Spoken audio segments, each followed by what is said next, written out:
প্রথমেই আল্লাহ তাআলাকে লাখ লাখ শুকরিয়া জানাই, কারণ আল্লাহ তাআলা এমন সুন্দর একটা সকাল আমাদেরকে দেখার সৌভাগ্য দান করেছে।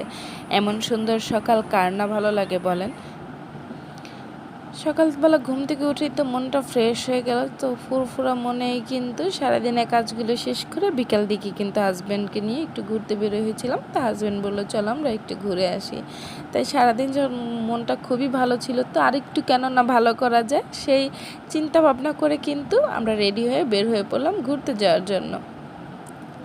তো হচ্ছে আমার মামনি মাশাআল্লাহ সে বাসা থেকে বের হলে কিন্তু খুবই খুশি।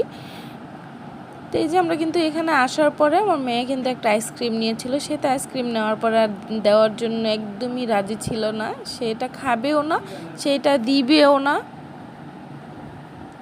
সেটা হাতে নিয়ে নিয়ে ঘুরবে। বাট সে কিন্তু মাশাআল্লাহ খুবই এক্সাইটেড ছিল। বাইরে খোলামেলা পরিবেশে ও হাঁটতে পারলে কিন্তু খুবই খুশি হয়। আর এদিকে ঘোরা শেষ করে বাসায় ফিরে দেখি বোন কিন্তু একটা মজাদার একটা লাচ্ছি বানিয়েছিল, খেয়ে তো মনটা আরও একদম ভালো হয়ে গেল। তো আলহামদুলিল্লাহ সব কিছুর জন্য।